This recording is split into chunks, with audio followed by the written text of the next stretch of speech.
of managing the affairs of the country vested in the cabinet, in the expanded cabinet, will require of us to work together and to focus on that which brings honor to our country.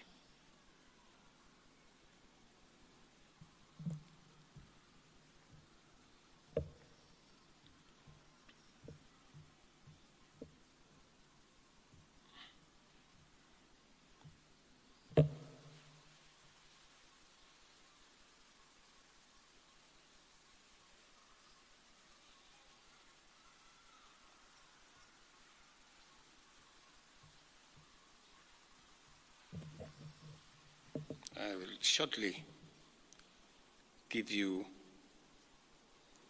the list of my nominees.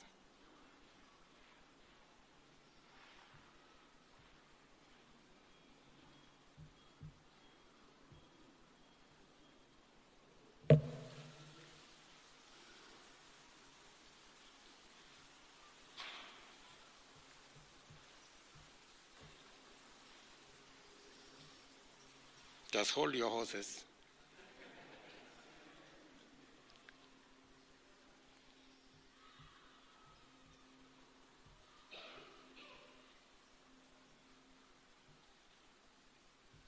Just hold your horses. Great.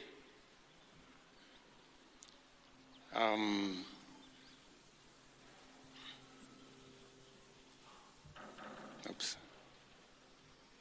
That's the old list again.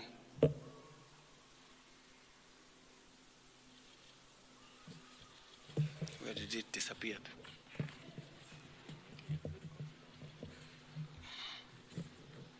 I think this is a problem of making it very confidential and not allowing many people to have a look at it. As you're all aware,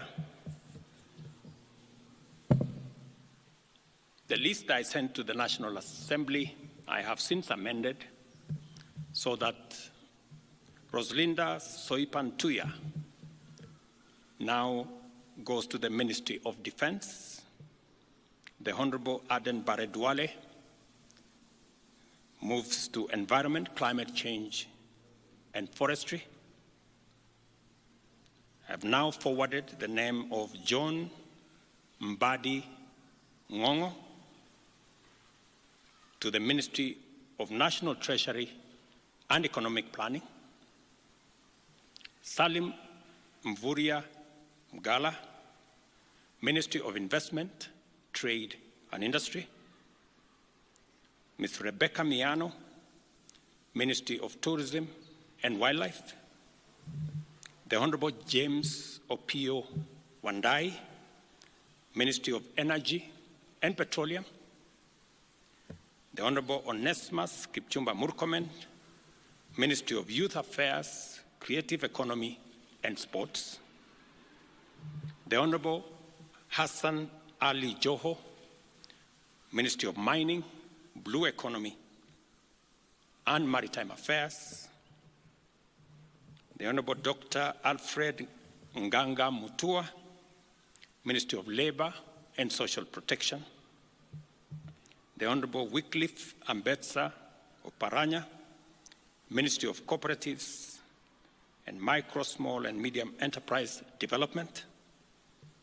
The Honorable Justin Bidan Njoka Muturi, Ministry of Public Service and Human Capital Development. Madam Stella Soy Langat, Ministry of Gender, Culture, Arts and Heritage. I am still working on the other pending nominees, and I will be announcing them shortly. And practically we know this is actually the main budget.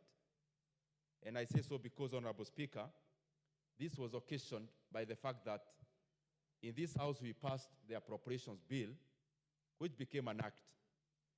in hope and anticipation that the other side of the budget was to pass also. But Honorable Speaker, as we all know, Kenyans requested this House and the leadership that we look inwards and look for other alternatives. And Honorable Speaker, that is the reason why we are coming to this House for supplementary one, even before the implementation of the budget.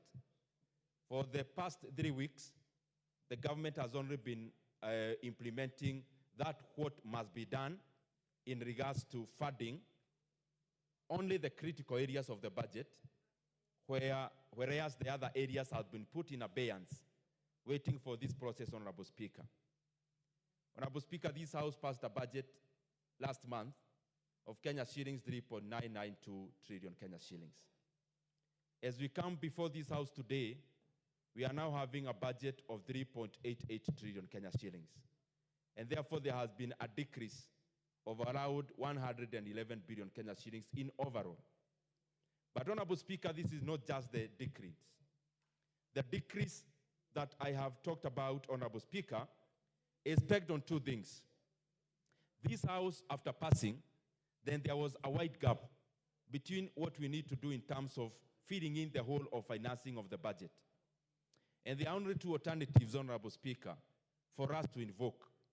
One was to borrow slightly more, which we have done, Honorable Speaker, in this budget, where we are now borrowing slightly more to a tune of Kenya shillings, Honorable Speaker, 767 billion, up from our country to continue borrowing, and especially increasing our level of borrowing. Why?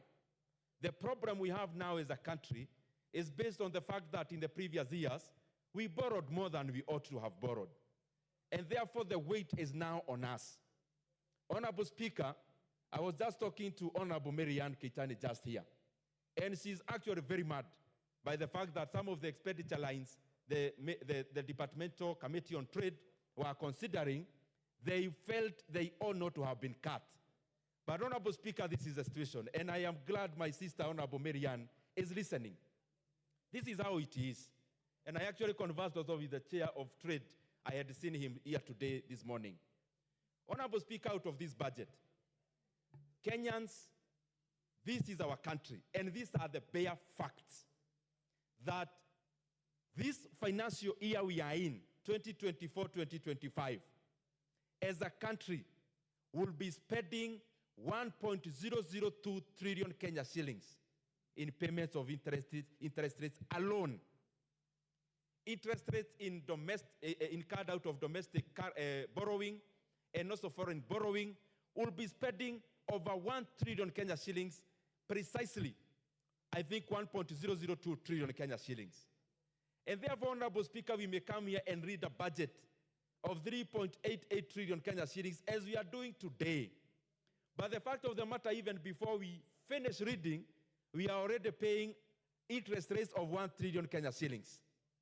Honorable Speaker, the monies that we pay in terms of our obligations to the civil servants who have retired, Honorable Speaker, in regards to pensions, we are talking about over 200 billion Kenya shillings.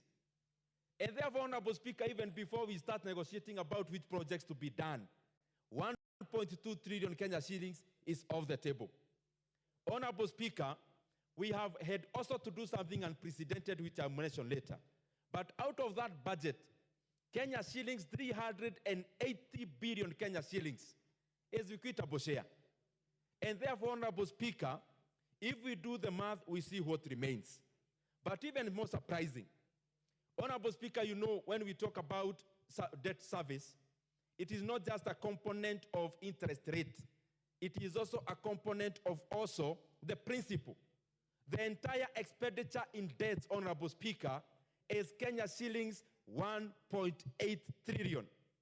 And therefore, Honorable Speaker, what you've been doing for the past 1 year, out of 100 shillings collected by Kenya Revenue Authority, Honorable Speaker, 61 shillings has been going into debt service. And therefore, we are left now to grapple on what to do with the remaining 39 shillings. And that is the reality of the matter. whoever is on the driving seat, Honorable Speaker, whoever is in the National Treasury, whoever is in which other position, those are the grim realities. Honorable Speaker, what we have done this time, and I am saying we because as a country we came together and we decided we needed to rationalize our budget, is that we have done also something unprecedented. One unprecedented thing is to bring a supplementary budget barely before a month ends after the passage of the budget. But secondly also is the kind of cuts. The cuts have been done in all levels of government, and I hope that the members are keen on this. The cuts have been spread across the two levels of government. Honorable Speaker, even the county governments are losing 20 billion in their equitable share out of the realities that we face at the moment. Honorable Speaker, the cuts have also been across all the MDAs of the national government. And I want to assure the Kenyan people, we have cut all the flesh. What remains now is only the bone. Maybe in some areas, even the bones have been cut also. And I say so because, Honorable Speaker, we have made sure there is no money left for us who are servants of the people, elected, appointed, those who work for government. There is no money for travel. There is no money for hospitality. There is no money for ostentatious spending. Honorable Speaker, because that is what the Kenyan people told us to do. Honorable Speaker, we have also cut money across all the three arms of government. The executive is losing, judiciary is losing, the parliament is losing. And Honorable Speaker, I want to laud the members of this house because we have come together and agreed these are difficult times. And for that reason, Parliament itself voluntarily, without fighting back, is being cut Kenya shillings 3.7 billion Kenya shillings. And Honorable Speaker, this is hedged on many things. For example, when we were conducting the budget committee meetings, we did them around here in Parliament, Honorable Speaker. And I think this is a good thing for us to continue doing so that we continue cutting excess weight out of our budget, and we also just live with the bare minimum so that we channel the other resources into the growth of our country and especially our economy. Honorable Speaker, this is the first time ever since I joined this Parliament that NGCDF is being cut and members are clapping. Honorable Speaker, ordinarily, if any chairman of budget would stand here and talk about cuts in NGCDF, Honorable Speaker, I think the motion would have to adjourn. But then these are unprecedented times. And that is why even NGCDF is giving up the increment that had been scheduled, Honorable Speaker, so that we first face the critical areas that Kenyans have directed. Honorable Speaker, we came here and moved 14.5 billion Kenya shillings that was to go into last mile connectivity in terms of electricity. I also want to thank the Kenyan people and especially the members of this house because in unison, they have agreed that that can be put in abeyance to be done at a later date and therefore given way for that 14.5 billion Kenya shillings. Honorable Speaker, much more has been lost, Honorable Speaker, because we need, as Kenyans have directed us to do, as their servants, that we must make a budget that has a semblance of monies going specifically to critical areas. Honorable Speaker,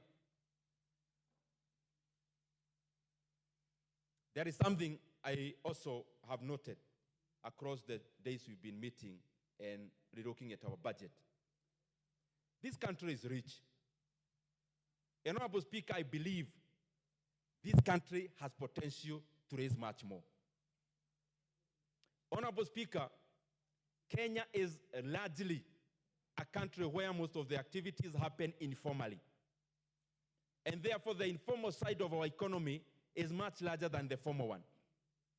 And that is why out of Kenyans who work, Kenya has a working population of 20 million. But out of that, Honorable Speaker, only 3 million have pay slips. 1 million in government, that is in public service, and 2 million in private sector.